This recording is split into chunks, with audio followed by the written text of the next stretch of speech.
さんごきげんよう、シュリルです。今日のマレーシア知っとこではマレーシアの国交制度をご紹介したいと思います。前回ハリラヤのオープンハウスでちょろっと出てきましたけれども、マレーシアの国王はアゴン様と呼んでます。正式名称は結構長いんです。それがdengan kunia ala yang di-Pertuan Agong bagi negeri-negeri dan wilayah-wilayah マレーシア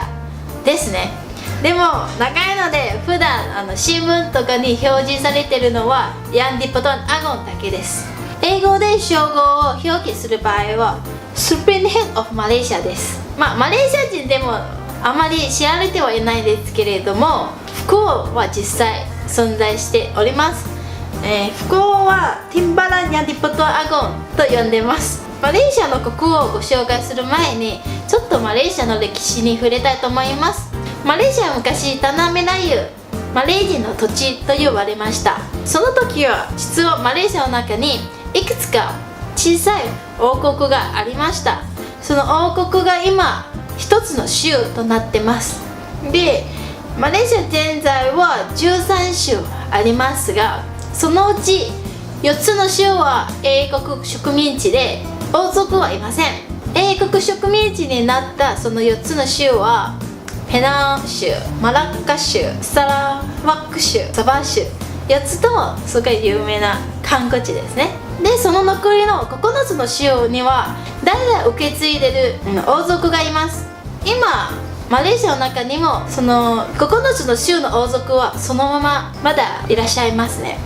なので13州を統合されて一つのマレーシアになった時にどなたをマレーシアの国王にするかっていうと、その時は1代目はその土地の国王になって一番人気の長い方になってもらおうと思ったんですけれども、その一番長い人気の長い国王と2番目に長い国王がマレーシアの国王になるのを拒否しました。なのでその3番目に長い国王がマレーシアの国王の代表になりました。ただし即位されたマレーシアの国王はずっと生きてるうちが国王ではなくて任期は5年ですね。任期中もしそのマレーシアの国王がお亡くなりになりましたら次の国王に即位してもらいます。その9つの王族が5年ずつ交互に即位されることになってますね。マレーシアは1957年8月31日に独立されてサワー州とサラワッ州を取り入れてマレーシアが正式に統一されたのが1963年9月16日です。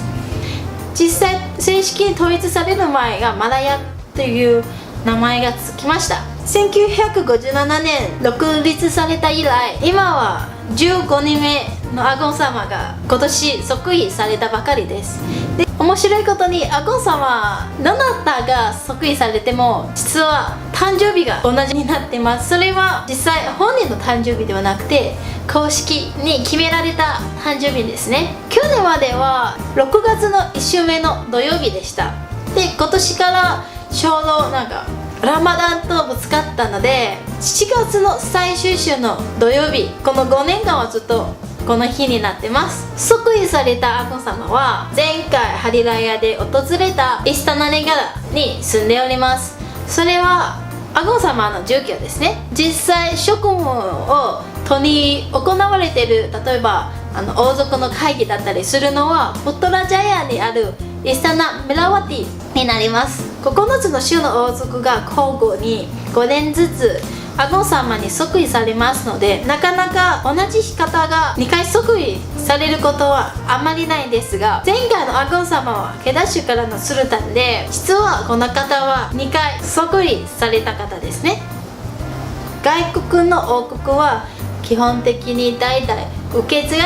がれていくことが多いんですけれども、例えば日本の天皇だったりイギリスの女王王族だったりするんですね。マレーシア国交制度のようなシステムあるのは実はすごく世界から見ても珍しいです。で王族に会う時に黄色い服を着るのは避けなければなりません。黄色というのはスルタンを代表する色となります。実はマリ語にも王族に対する敬語があります。でも私は王族に会ったことないので